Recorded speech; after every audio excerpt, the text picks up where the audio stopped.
Hello you guys, and welcome to Mr. and Mrs. Social Studies. Today's vlog, I'm coming at you guys from the very last day of school.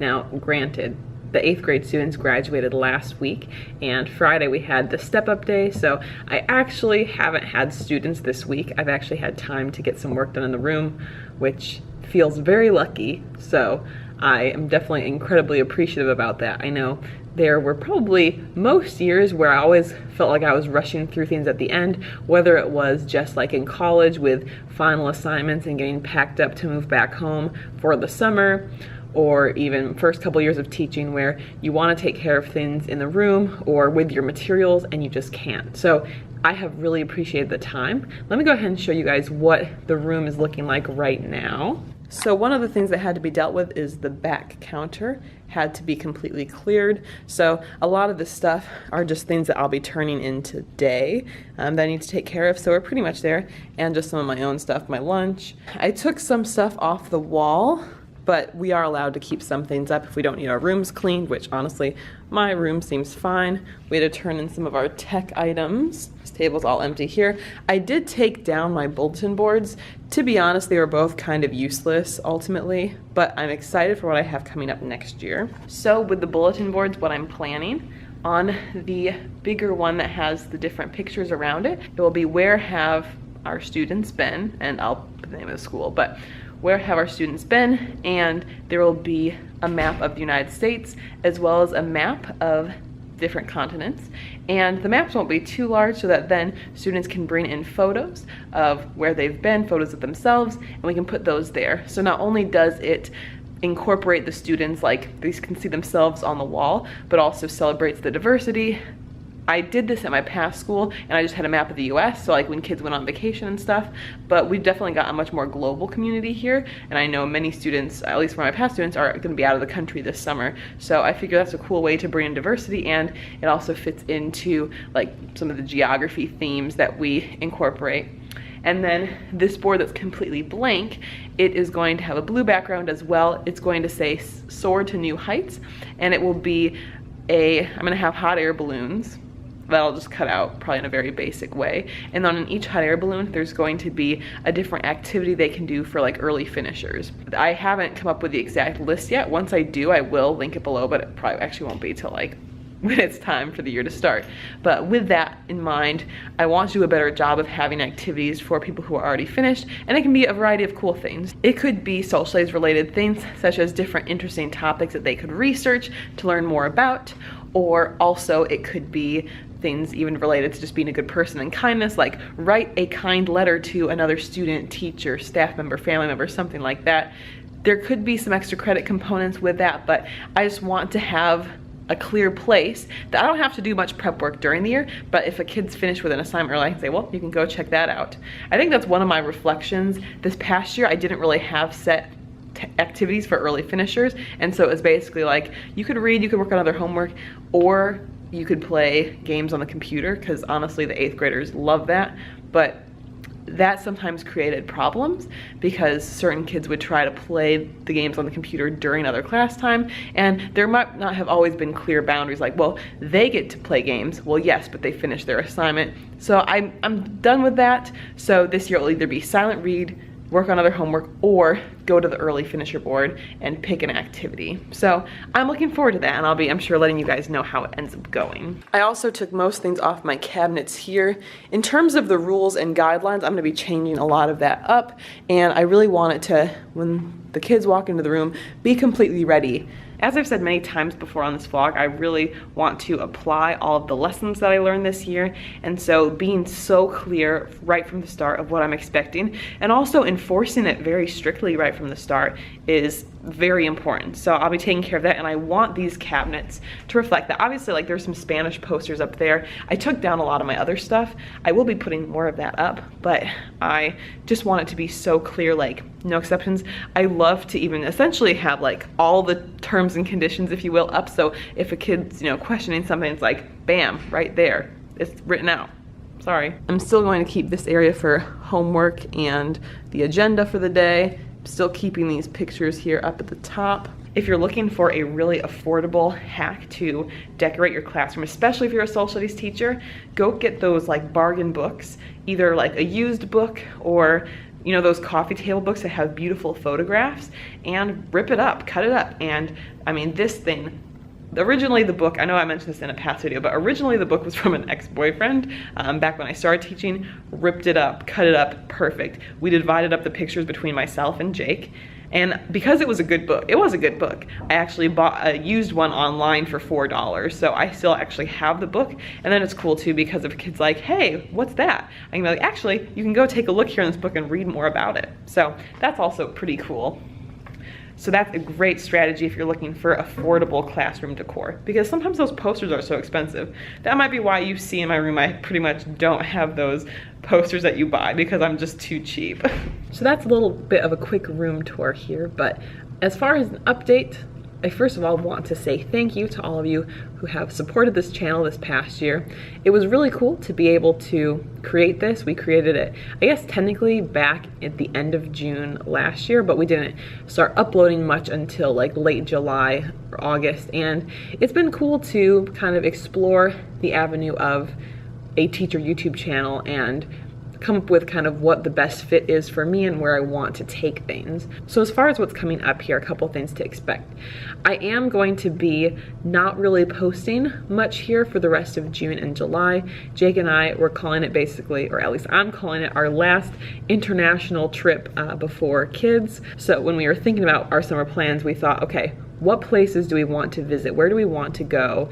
Because we're probably not going to do much international travel after we have kids, which we're hoping is fairly soon, within a year or two.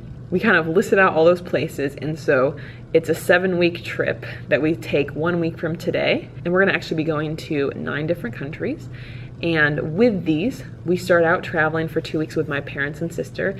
I'm really, really excited to travel with them because they've never been out of the continent, so that's gonna be a really cool experience to be a part of.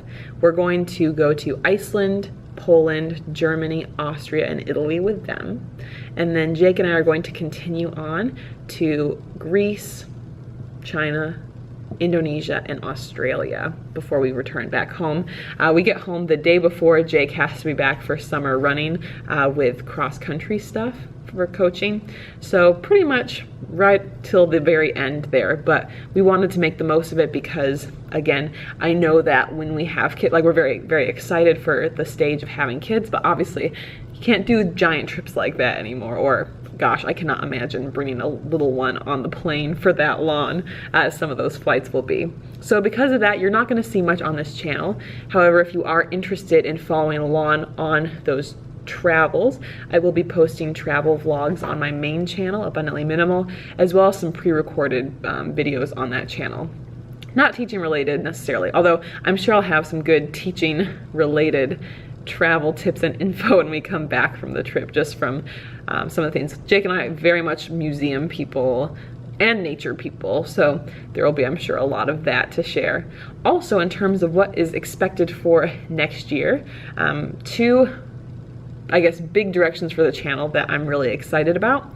The first of which is that throughout the course of the year, Jake and I, and I'm excited because Jake will be more in some videos again, but we're going to be, especially for social studies teachers out there, we're gonna actually be sharing like our full unit and our full information of what we did for all the units we've taught. So Jake's pretty much the expert at ancient world history. That's actually all he's ever taught, even at different schools. So he'll go through his whole ancient world curriculum, and each video will be one unit, and he's going to talk about the stuff he does for that unit. And then for me, I currently teach 8th grade US history, but in the past I taught 6th grade geography, I taught 7th grade US history, like the early stuff, and then the 8th grade US history as well. We're going to create a video for each specific unit. So with that, our goal is to basically be the resource that we would have liked to see when we started teaching. I think it can be really helpful to see what sorts of things other teachers do in their classrooms for different units, especially, I don't know if you've had the moment where you're like, man, I know what I have to teach, but how am I going to do it? So that's what we hope to provide. And it's not just gonna be like, oh, buy all this stuff from me. No, there will be a couple things that we have on our Teachers Pay Teacher store, but we're gonna share the different links and other resources that we have found to be able to put together these lessons and just give our ideas of it. So hopefully then you've got like a home base if you're really stuck about how to teach something, or even if you're new to teaching that we want to be of assistance. So we'll be doing that, and those videos will come out gradually. We'll probably each subject will put out 1 or 2 per month to kind of follow the different units that you'd have during the school year. So we're giving you extra time to plan out what you're gonna do the next unit with those videos. So you can expect that, especially for our social studies people. And then I'm also really excited because I have decided that I'm going to do a daily vlog for teaching. Here's kind of my thoughts on that. I know I did some vlogs earlier this year. I think next year, where I'll be at, will probably be the best place where I'm most able to do this. I think my first 3 years of teaching at my past school, just the workload involved in doing 4 preps and all of the extracurricular activities, it wouldn't have been possible. It was just too busy, too many long days, and not really would have worked out.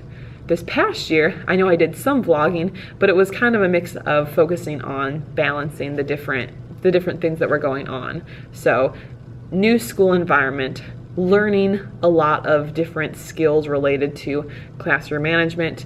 I still did have to create quite a few materials myself to use. There was also like my master's degree that I was finishing up. I was writing this cookbook that I published. So there was a lot going on, and it wasn't the right time exactly. However, this school does have a much better work-life balance. There are many days throughout the year this past year where I didn't have to do too much school stuff at home. And I anticipate that will get even better this year. So it's definitely something I want to commit to.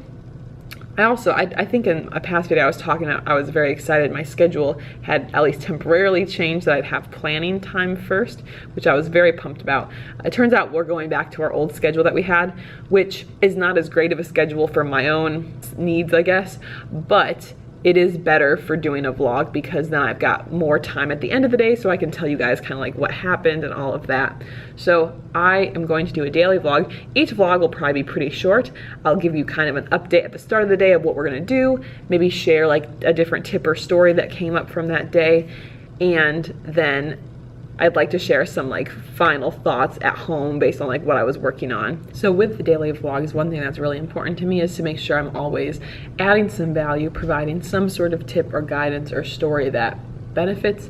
I don't want it to ever turn into, you know, like a complaining session. I'm gonna try not to, at least, just because I know that in some of the teacher vlogs I see, it's definitely nice to feel like others can relate to the same struggles we're going with, but I want to be someone who just spreads positivity and also further helps like educate or inspire others, share my own solutions that have worked out. So that's something I'm hoping to achieve with this. Ultimately, I'll keep each video fairly quick and will presumably upload it that same day. So there would be 5 different short vlogs for the week. I think it's both for me as well as for this channel. What I love about daily vlogging, even though I really haven't done it regularly, so I can't speak from my own experience, but what I love about the idea of that is having a complete look at my year, like a full year. So when, you know, someone's wondering like, okay, day in the life of a teacher, or even just in my own experience, like thinking back on specific years, I'd love for that documentation to be there, because even though I've got little pieces of reflection here and there, it's not the full story, it's not the full truth. And so, not that it's lying, it's just that there's a lot that's left out because I'd only talk about certain times. And so I really want to be able to have that, so, you know, when I look back on that, just to see it. And I think I wasn't really ready to do something like that until this 5th year coming up. And I think I'm set up in a place very well that I'll be able to do that compared to in the past, just with certain things that are off my plate, essentially. So that's something I'm looking forward to as well. Hopefully you are enjoying the vlogs and other content here on this channel. So that being said, that's a quick update about what's to come here, but I hope that you have had a really positive year, and congrats on making it to that point. Maybe you're already in summer mode by the time you're watching this, or you're almost there. So I hope you have a lot of fun and look forward to putting out some new videos for you starting in August. We'll see you guys then. Bye.